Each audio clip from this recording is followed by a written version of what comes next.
quiero compartir con ustedes es todos involucrados. En una ciudad de los Estados Unidos, al norte de los Estados Unidos, un grupo misionero plantó una iglesia, y esta iglesia que plantaron en cierta ciudad, paulatinamente fueron trayendo por medio de la predicación más y más personas. De manera que la iglesia comenzó a crecer, de manera que la iglesia también comenzó a ver y experimentar otras necesidades.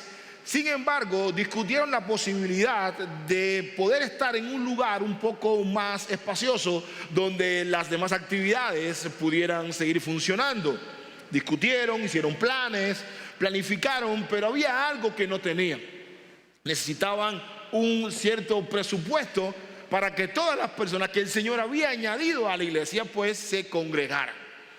Al oír esto, una mujer muy adinerada en los Estados Unidos, rica por cierto, ella se brinda y dice: bueno, aquí estoy yo me ofrezco con $100,000 para poder llevar a cabo este proyecto.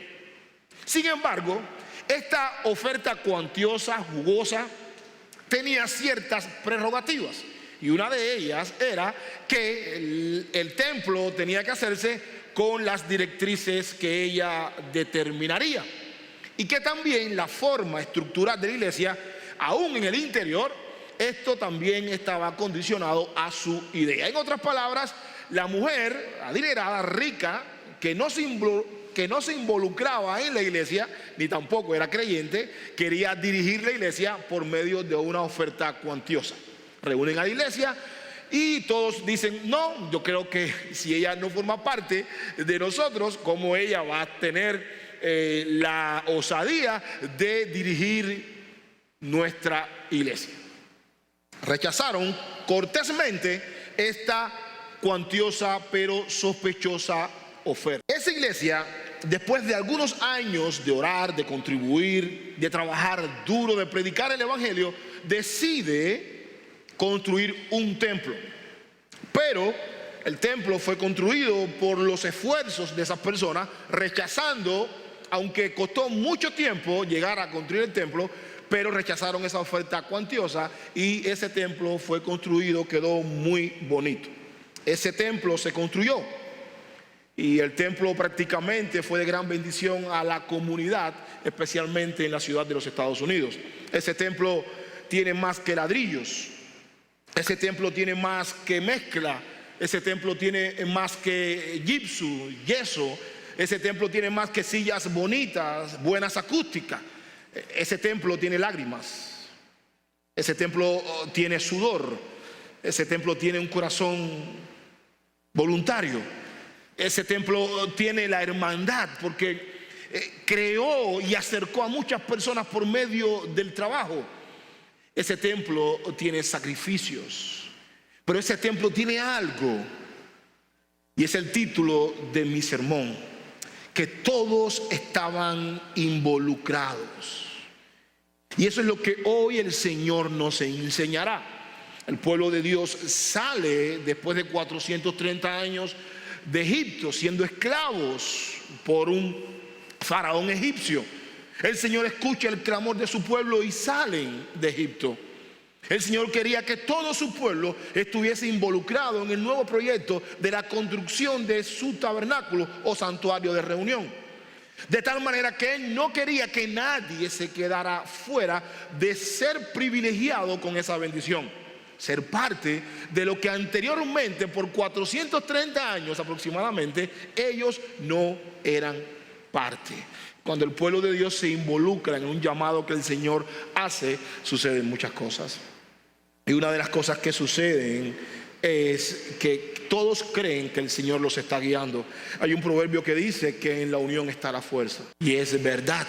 Esta iglesia bautista se unió, y esta iglesia bautista recobró fuerza de tal manera que construyeron un templo sin aceptar la suma cuantiosa de $100,000 de una persona que no pertenecía al pueblo de Dios ni se congregaba con ellos. Y eso fue lo que vivió el pueblo de Dios cuando Dios los llamó a construir el tabernáculo de reunión. Éxodo 35, 20 al 29. Entonces toda la congregación de los hijos de Israel salió de la presencia de Moisés, y todo aquel a quien impulsó su corazón y todo aquel a quien movió su espíritu vino y trajo la ofrenda del Señor para la obra de la tienda de reunión, para todo su servicio y para las vestiduras santas. Todos aquellos de corazón generoso, todos, tanto hombres como mujeres, vinieron y trajeron broches, pendientes, anillos y brazaletes, toda clase de objetos de oro. Cada cual pues presentó una ofrenda de oro al Señor. Y todo aquel que tenía tela azul, púrpura, escarlata y lino fino, pelo de cabra, pieles de carnero teñidas de rojo y pieles de marsopa, los trajo. Todo aquel que podía hacer una contribución de plata y bronce trajo la contribución reservada para el Señor. Y todo el que tenía madera de acacia para cualquier obra de servicio la trajo. Y todas las mujeres hábiles hilaron con sus manos y trajeron lo que habían hilado, de tela azul, púrpura, escarlata y lino fino. Y todas las mujeres cuyo corazón las llenó de habilidad hilaron pelo de cabra. Y los jefes trajeron piedras de ónice, piedras de engastes para el efod y para el pectoral, y las especias y el aceite para el alumbrado, para el aceite de la unción y para el incienso aromático.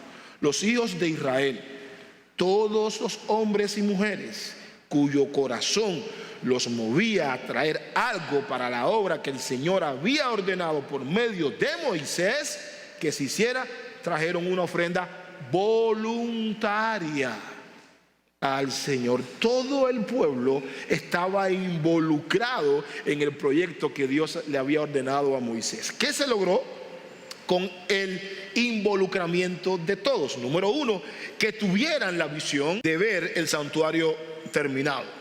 Miren, lo que motiva muchas veces a emprender un proyecto es que se presenta el proyecto como un proyecto terminado. Por ejemplo, si nosotros vamos a comprar una casa en cualquier urbanización, aunque la urbanización no esté 100% hecha, siempre nos presentan una casa que ya está hecha. Y ese es el producto terminado por el cual nosotros más o menos vamos a entender o vamos a previsualizar nuestra futura casa. Aunque las demás casas no estén construidas, hay una casa modelo que es el producto terminado que más o menos nos dice a nosotros cómo es que nuestra casa va a ser. ¿Y por qué pasa esto? Porque esto nos involucra. Y esto es lo que hizo el Señor con su pueblo. Al fin y al cabo, el Señor les había dicho que allí Él iba a morar. Sin embargo, nosotros también debemos ser así con nuestros hijos. Por ejemplo, si le decimos a nuestros hijos estudien y no le decimos a nuestros hijos cómo ellos se van a ver una vez que hayan terminado sus estudios, nada los motivará. Por lo tanto, lo que motiva muchas veces a comprar una casa en una urbanización es eso, que nos presentan el producto terminado. Y esto fue lo que Dios hizo con su pueblo. Miren lo que dice Éxodo 25:8. Y que hagan un santuario para mí, para que yo habite entre ellos. Dios le ordenó a Moisés que construyera el tabernáculo para comunicarse con su pueblo. Esta es la visión del producto terminado. Todavía no habían comenzado y ya el Señor les había dicho con qué objetivo se iba a construir ese tabernáculo, esa tienda de reunión, para que yo habite, para que yo esté allí entre ellos. El habitar entre ellos era el producto terminado y era lo que los iba a motivar a la contribución voluntaria. Y esto, por ende, motivaría al pueblo a la construcción del tabernáculo. Como resultado de esto, Dios hizo que todo aquel a quien Él movió, porque la Biblia dice que fue Dios quien movió, y si fue Dios quien movió, evidentemente ese mover Él lo hace por medio del Espíritu Santo que habita en nosotros, porque las cosas para Dios no funcionan de otra manera que no sea por medio de su Espíritu Santo. Y un aspecto fundamental fue que todos estaban involucrados en la obra del Señor. Por ejemplo, en ese capítulo 35 de Éxodo, En el verso 22 se nos dice que todos aquellos generosos. En el verso 23 dice todo el que tenía. Y en el verso 24 se nos dice todo aquel que podía. El denominador común acá es todo, generoso, todo el que tenía y todo el que podía. No nos está diciendo Moisés que es el 100% de los hijos de Israel, sino nos está diciendo todo el que podía, lo hacía. Todo el que tenía, daba, y todo generoso se involucraba. Las ofrendas eran de distintas clases, de acuerdo con lo que poseían. El verso 24 dice que todo aquel que podía, daba, y todo aquel que tenía, ofrendaba. Quienes no poseían piedras preciosas, traían pelos de cabra o quizás pieles de carnero, porque eso era lo que ellos tenían. Dios, ¿por qué hace esto? Porque Dios tiene la vista puesta en el corazón, más en el valor de las cosas con las cuales nosotros a veces nos identificamos. En el mundo material, en el mundo del siglo XXI, a nosotros nos dirige lo material, y si las cosas son más caras, pues más valor tienen para nosotros. Y así es como vamos llevando la vida en el mundo material. Pues Dios no es así. Dios le interesa más cómo está nuestro corazón a la hora de participar o a la hora de involucrarnos, que muchas veces no tomamos en cuenta. Muchos trajeron objetos que ofrecieron y eran adornos que usaban, por lo tanto tenían que desprenderse de cadenas, de anillos, de brazaletes, de oro. ¿Quiénes fueron las primeras que se desprendieron de esto? Bueno, las mujeres. Las mujeres fueron las primeras que se desprendieron de sus brazaletes, de sus joyas, para poder hacer el tabernáculo. Sin embargo, notemos aquí una diferencia. El dinero en forma de billetes en ese entonces no existía. Algunos estudios, aunque podamos quizás diferir en cuanto a una fecha exacta, el billete comenzó a imprimirse en el siglo XIII o quizás en el IX. Algunos datan que fue entre el siglo IX y el siglo XIII, pero estamos por ahí. En aquel entonces no había una imprenta de billete en esa época, por lo tanto el billete comenzó a circular en este rango de fecha. El dinero que circulaba en aquel entonces entre los comerciantes consistía en eso que ustedes han escuchado: anillos, brazaletes y cadenas. De manera que las transacciones se hacían por medio de lo pesado. ¿Cuánto pesa esto? Es lo que vale, el peso. Porque no existía billete. Era por medio del pesaje del oro, de la plata, del anillo y de los brazaletes. No con billete como la forma oficial de aquel entonces de hacer dichas transacciones. A diferencia de nosotros, hoy nosotros no hacemos nuestras transacciones por medio del pesaje del oro, sino por medio del billete, a diferencia de aquel entonces. Pero el principio sigue siendo el mismo, aunque el contexto cultural e histórico fuera totalmente diferente. Ellos dieron lo que en ese entonces podía valer algo para la construcción del tabernáculo. Y me llama la atención, y seguramente también a ti te la llamará, que dieron voluntariamente. Aquel que tenía un poquito de oro lo dio, y en ese entonces si hubiese tenido $1 también lo daba, porque la metodología de la transacción en aquel entonces no era el billete, sino era el pesaje del oro.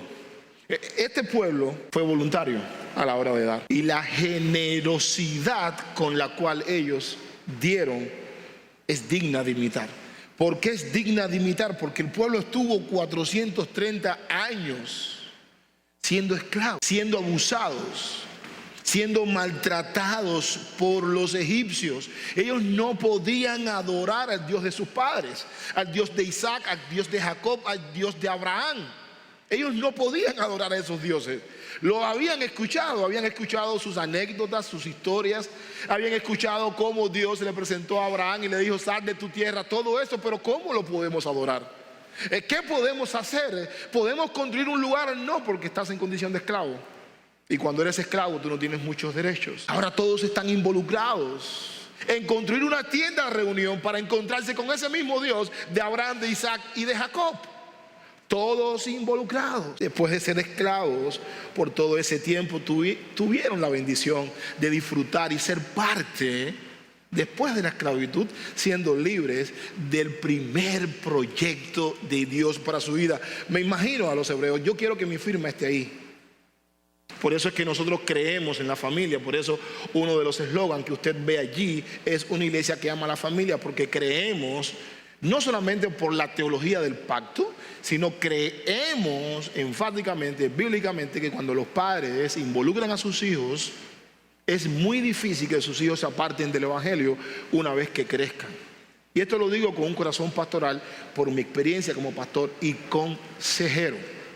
Nosotros creemos que los niños van copiando todas nuestras actitudes, positivas o negativas.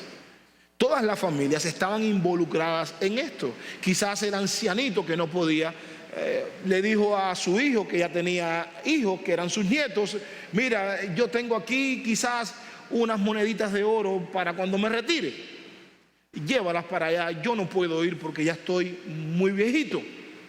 Y el viejito también contribuyó. Nadie seguramente quiso quedarse fuera cuando vio que las demás personas estaban involucrados en la obra del Señor. Porque cuando hay visión y cuando se nos presenta el producto terminado, hay una motivación. Llegamos a la Ciudadela, poniendo de ejemplo, vemos la casa, vamos con toda nuestra familia, y cuando el vendedor nos introduce en los cuartos, automáticamente, ¿qué pensamos nosotros? Mira, este va a ser tu cuarto, ¿te gusta? Sí, mamá, me gusta. Y esta va a ser la cocina, y dice la mujer: oh, me gusta la cocina, aunque después yo voy a hacer algún cambio, pero esta es la cocina que me gusta. Eso nos motiva. Y lo primero que sucede es que nos metemos la mano en el bolsillo, vamos, hacemos un préstamo y adquirimos la casa. Ya nos vendieron la casa. ¿Por qué? Porque nos presentaron el producto terminado, aunque todavía no lo estemos viviendo. Y eso fue lo que hizo el Señor. Todos, como iglesia, debemos involucrarnos. ¿Saben por qué? Porque nuestra iglesia es bendecida en ese sentido. Tenemos visión, tenemos organización, tenemos habilidades y talentos que nos impulsa y nos motiva a buscar los propósitos de Dios y cumplirlos. Por eso debemos pensar como pensó el rey David cuando quiso comprar un área para ofrecer un holocausto. Miren lo que sucedió en el segundo libro de Samuel, capítulo 24, verso 24. Pero el rey dijo a Arauna: no, sino que ciertamente por precio te lo compraré, pues no ofreceré al Señor mi Dios holocausto que no me cueste nada. Y David compró la era y los bueyes por 50 siclos de plata. Arauna le había dicho al rey David: mira, ¿tú quieres ofrecer holocausto? Sí, coge esta porción de tierra y yo te la regalo. El rey David dijo: no quiero que tú me la regales. No quiero ofrecer ni hacer nada a mi Dios que mi conciencia no me diga que me cueste. No está comprando David el favor de Dios, porque sabemos que la salvación, sabemos que todo lo que hagamos por Dios queda muy por debajo de lo que Él hizo por nosotros. Pero David nos está enseñando a tener un entendimiento de lo que nosotros esforzadamente debemos hacer por Dios. Porque David dice: yo no quiero hacer absolutamente nada que no me cueste. Y de cierta forma, David quería contribuir con sus esfuerzos en ese holocausto. Yo te la voy a comprar, es tuya, no me la regales. Yo sé que tú eres una persona bondadosa, Arauna. Yo sé que tú eres una persona generosa. Pero en cuanto a mi conciencia, no quiero hacer nada que no me cueste. Hay un gozo muy grande en la obra del Señor al ver que una congregación de cristianos responde a una petición de servicio voluntariamente, entendiendo que todo el esfuerzo unido cumple los propósitos de Dios. Aquí el apóstol Pablo también se regocijó cuando los hermanos de la iglesia de Macedonia contribuyeron a una ofrenda para Jerusalén, porque habían pasado ciertas situaciones de hambre o de hambruna. Y el apóstol Pablo dio gloria a Dios por esta respuesta voluntaria de esa iglesia de Macedonia. No fueron extorsionados, no fueron manipulados, no fueron quizás abusados para que hicieran esto. Voluntariamente. ¿Y saben por qué es voluntariamente? Se los voy a decir para no irme del contexto. Porque el Espíritu Santo mora en nosotros. Y esa voluntariedad surge porque el Espíritu Santo habita en nosotros.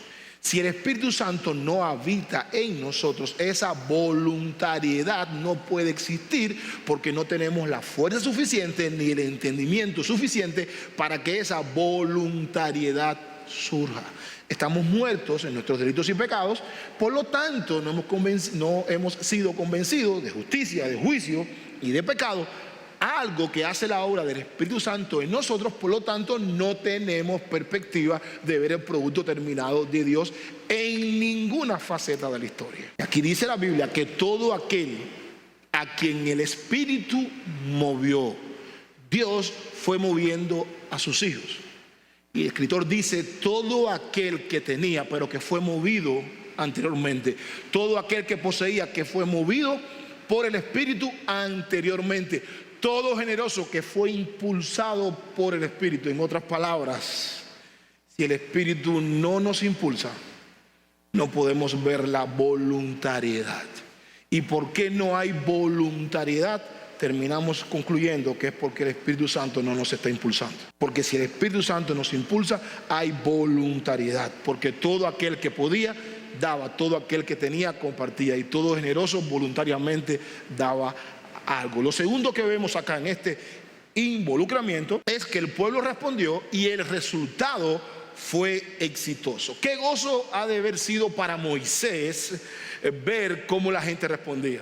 Aunque el libro de Éxodo no nos dice qué tiempo duró, o el espacio, intervalo de tiempo entre que Moisés dijo vayan y traigan, y acá nosotros nos encontramos en el verso donde comenzamos leyendo que todo el mundo vino. Algunos dicen que eso fue en la mañana y en la tarde ya estaban todos acá. El caso es que no hubo mucho tiempo. No quiero hacer eisegesis porque eso sería manipular la palabra del Señor. Por lo tanto no te puedo decir cuánto tiempo duró el llamado específicamente, pero como estudiante de las Escrituras y conociendo la literatura de Moisés en parte, me atrevo a decir que no se demoraron meses para responder a este llamado. Todo el pueblo, cuando escuchó el llamado de Moisés, se presentó, porque comenzamos leyendo, el pueblo salió de la presencia de Moisés, y cuando volvemos a leer, ya el pueblo está regresando con todo comprometidamente. Un poco antes, esa misma nación que ustedes ven aquí, que salió de la presencia de Moisés, después que Moisés hizo el llamado, que regresó, esa misma nación poco antes había construido un becerro de oro y se había arrodillado delante de ese becerro de oro. El mismo oro con el cual muchos de ellos salieron de Egipto, ahora lo estaban utilizando para construir un becerro de oro, para que ese becerro de oro ahora los llevara a la tierra prometida, porque Moisés había subido al monte, había pasado mucho tiempo y Moisés no había regresado. Y ahora, ¿quién nos guía? Pues vamos a hacer un becerro de oro.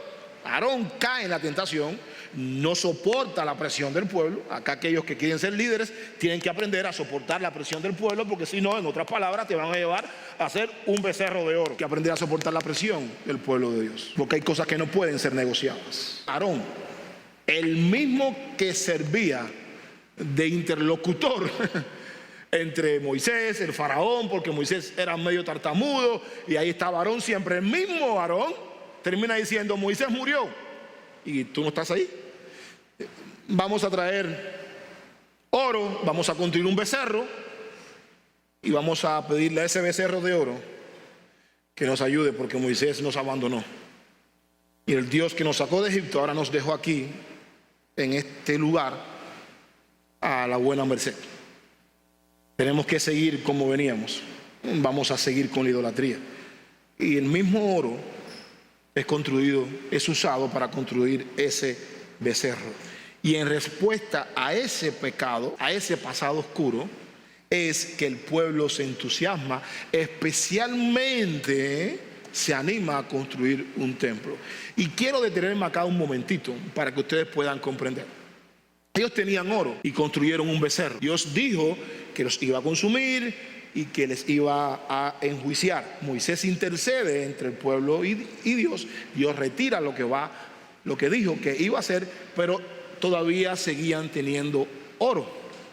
Y ahora Dios les hace un llamado: vamos a construir el templo. Todo aquel que tenga oro, si tú me perdonaste a mí, los mismos recursos que yo estaba usando, los usaba para el deleite idolátrico, y tú me perdonas, y ahora tú me estás pidiendo esos mismos recursos para la contribución del tabernáculo. Yo creo que soy muy consciente de lo que estoy haciendo. Mi respuesta debe ser la misma. ¿Qué les quiero decir con esto? Lo que les quiero decir con esto es muy sencillo. A veces nosotros usamos los recursos que Dios nos da de una forma pecaminosa.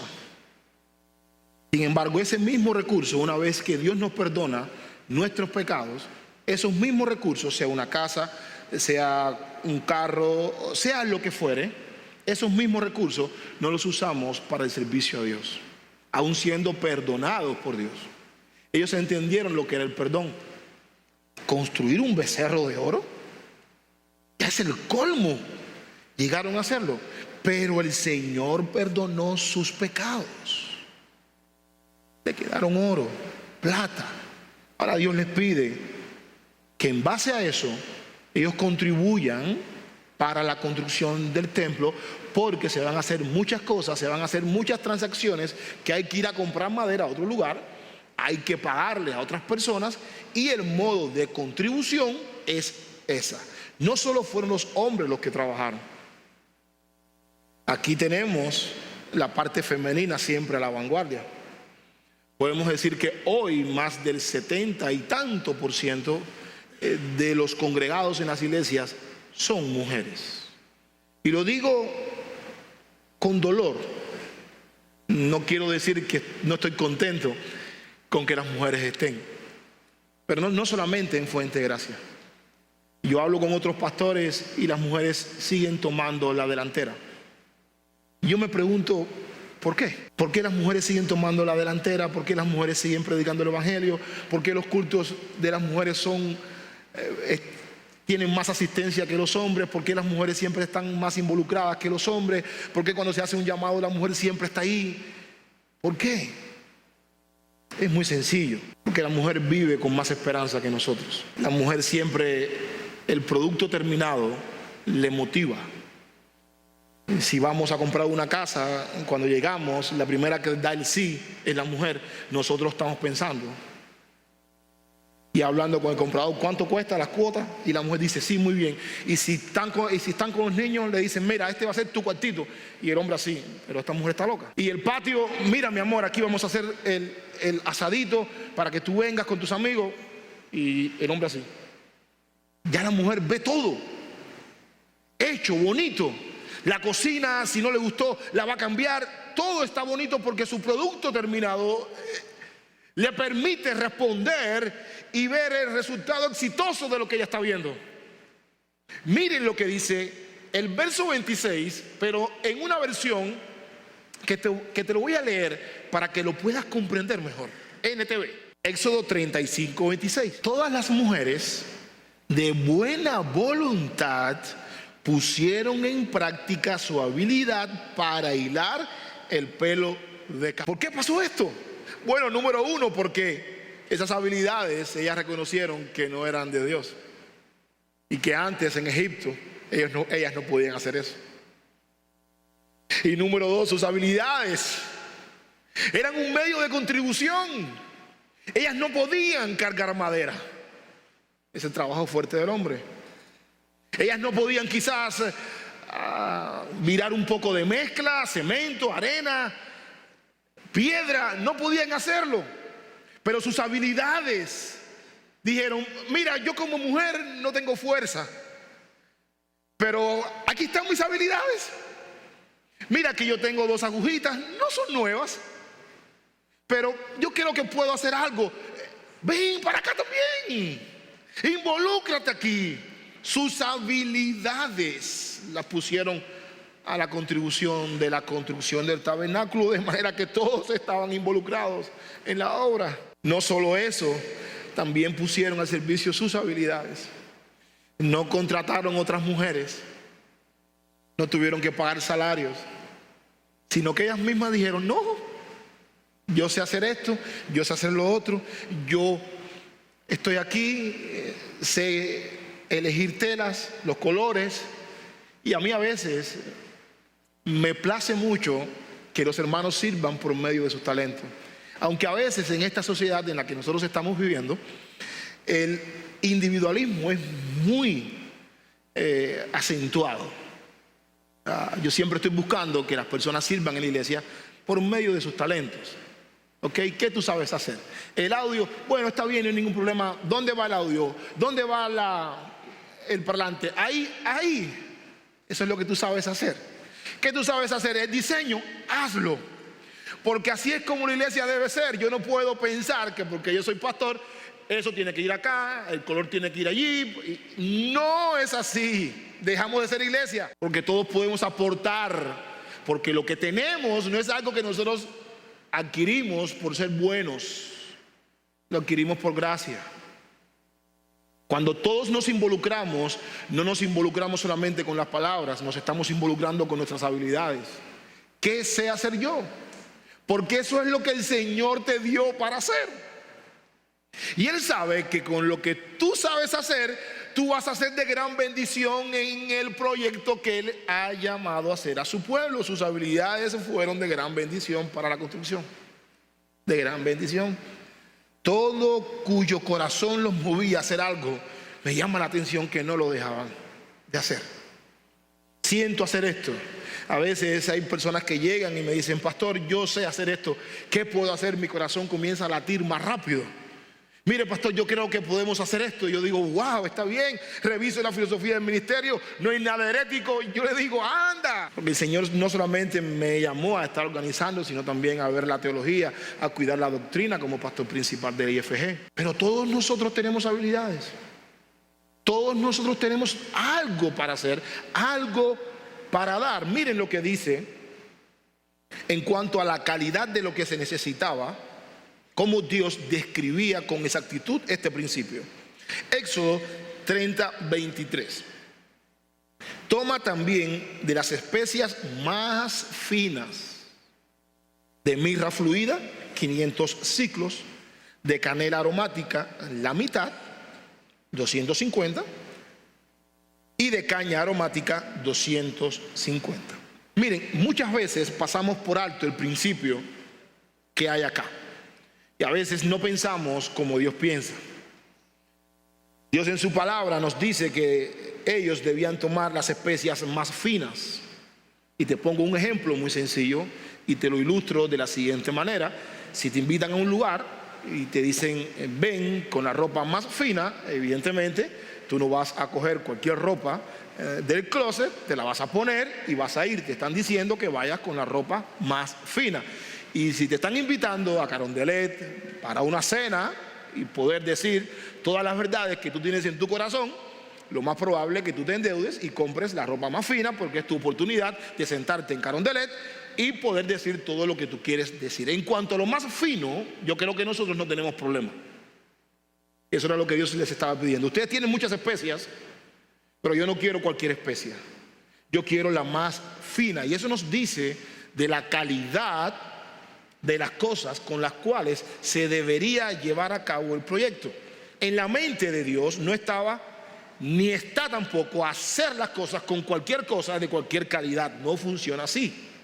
¿Por qué no funciona así? Porque una cosa es no tener las cosas y hacer las cosas como podamos. Y otra cosa muy diferente es tener las cosas para hacerlas de buena calidad y terminar haciéndolas como nosotros nos dé la gana. Son dos cosas totalmente muy diferentes. Sin embargo, muchas veces damos para la obra lo que nos sobra o lo que no utilizamos y convertimos a la iglesia en un vertedero. ¿No es así? Y decimos que al fin de cuentas está aquí botado y quizás pueda servir en la iglesia. Al fin de cuentas no me sirva a mí, pero quizás en la iglesia puede servir. Y pensamos que este gesto o esta actitud es de un corazón generoso y de un corazón que está ofrendando correctamente. Entonces, ¿qué sucede? Bajamos los estándares a la iglesia, pero nuestros estándares comienzan a subir. Damos a la iglesia lo que nosotros no vamos a usar porque quizás no sirve, pero no usamos lo que nos sirve porque no queremos usar lo que nos sirve, queremos usar nosotros lo que sirve. Cuando pensamos y actuamos de esa manera, nuestro corazón no es recto delante de Dios. Nuestro corazón no es íntegro. Porque si somos así con Dios, y decimos que somos generosos, nos estamos engañando a nosotros mismos. ¿Por qué? Porque también deberíamos ser así con las demás personas. Y también deberíamos nosotros recibir de otras personas lo que nos sirve y lo que no se va a usar, y simplemente no resentirnos porque tú me has dado algo que tú no usas porque no sirve y ahora me lo estás dando a mí. Tengamos un poquito de sentido común.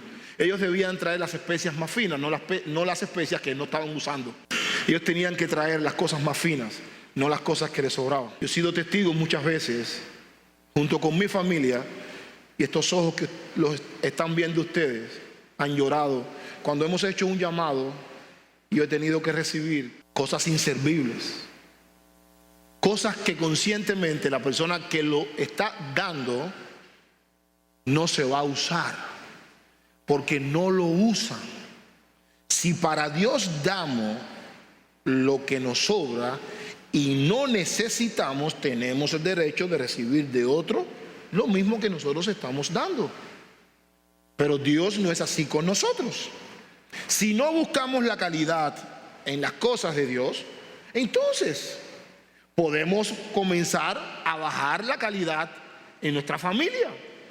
Podemos entonces, en vez de un teléfono iPhone 13 o 15, retroceder a un Nokia o a un Motorola. Y así somos más humildes.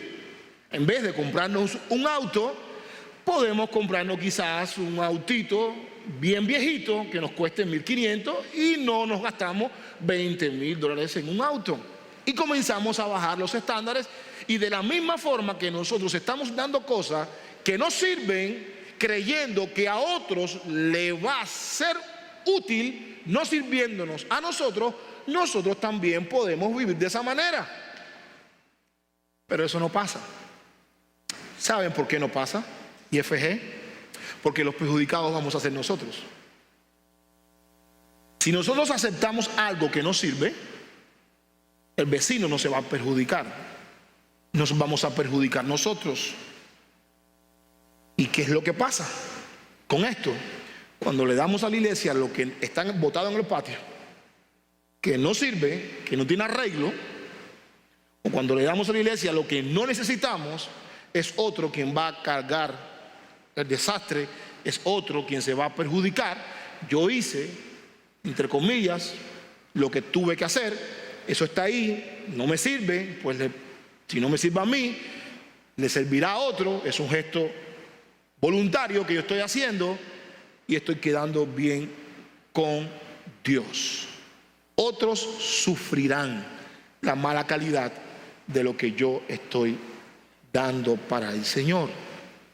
Cuando hacemos esto, estamos diciendo a las personas que nos rodean el valor que tiene lo que yo estoy trayendo y para quién yo lo estoy trayendo. Pensamos que la iglesia es un vertedero. Que Dios nos perdone esa actitud y esa intención. No fue así en la vida de estas personas. Estas personas estaban dando cosas de valor. No piensen que el oro de aquel entonces tiene menos calidad que el de ahora. El oro es oro, que quede claro. El oro es oro. El oro es invaluable. Ellos estaban dando oro para la construcción del tabernáculo. Dieron lo mejor. ¿Saben por qué? Porque les había acontecido lo mejor. Y lo mejor que a ellos les había acontecido es que fueron librados de Egipto por 430 años siendo esclavos. Y lo otro que le aconteció a ellos muy bueno fue que después que fueron librados de Egipto, Egipto no salió de su corazón, construyeron un becerro y Dios los perdonó. Libertad y perdón. Muy sencillo. ¿Qué me está queriendo decir Pastor Capote? Muy sencillo, que cuando existe libertad y cuando existe perdón, ese es el golpe que nos impulsa a la generosidad. No hay que aguijonearnos. ¿Qué me está queriendo decir Pastor Capote? Quiero que me explique un poquito, muy sencillo, que una de las muestras más grandes que estamos en esclavitud es cuando por mucho tiempo se nos pide que seamos generosos y voluntarios, y eso no acontece en nuestras vidas porque todavía hay un pedazo de Egipto en nosotros. El pueblo sale de la presencia de Moisés y el pueblo regresa. ¿Cómo es posible que después que fue librado, cómo es posible que después que por 10 plagas el Señor me saca de Egipto, tengo el valor de con ese mismo oro que despojaron los hebreos a los egipcios, yo haya construido un becerro. Por lo menos la quinta plaga le debía haber caído a esos hebreos en ese lugar. Dios le perdona su pecado. Así hace el Señor con nosotros. Nos pasa de las tinieblas a la luz y en luz seguimos pecando. Ahí tenemos un abogado llamado Cristo que intercede por nosotros de la misma forma que Moisés intercedió por el pueblo. Dios dice, está bien, no le voy a dar a Iván lo que Iván se merece.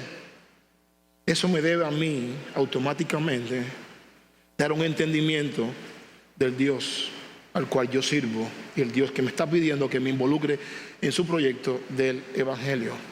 La rapidez con la cual actuaron estas personas es digna de imitar.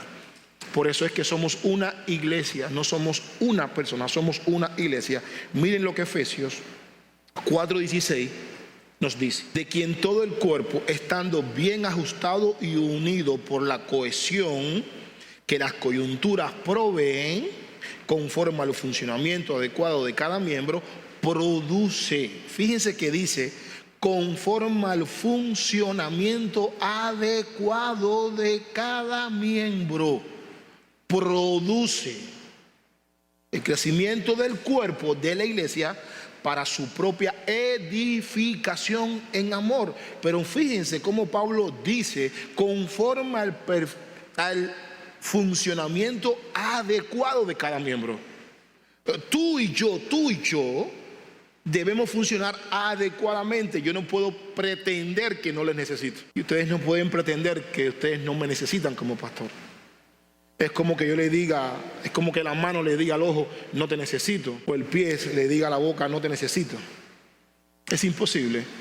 Pablo ilustra este simbolismo que alude específicamente al cuerpo humano. Así pasó allí. Todos estaban involucrados porque todos servían de la forma correcta y adecuada, porque todos fueron libertados, todos fueron perdonados, todos vivieron de una u otra manera las expresiones sobrenaturales de Dios por medio de las 10 plagas. Las mujeres que hilaron pelo de cabra lo hicieron de todo corazón.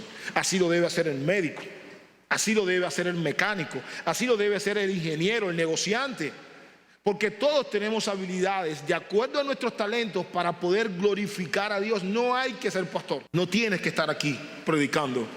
No tienes que solamente decir, yo para involucrarme en la iglesia tengo que ser pastor. No, porque Dios te hizo así. Dios te dio una profesión.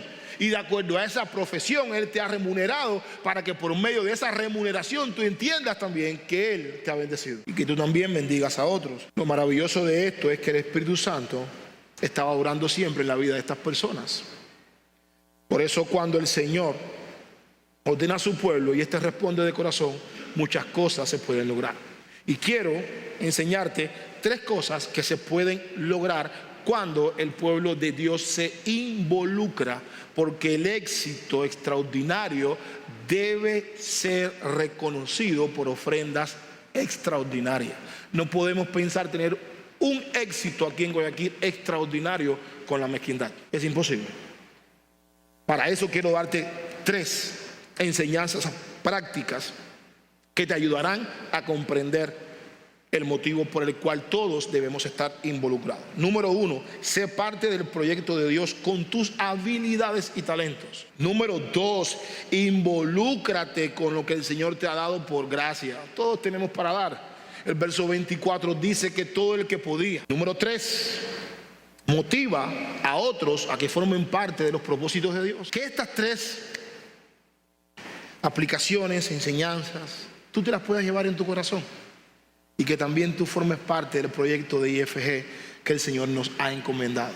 El proyecto vino en el momento adecuado, vino por mano de Dios, y el desafío en el nombre de Cristo lo vamos a llevar a cabo y lo vamos a cumplir.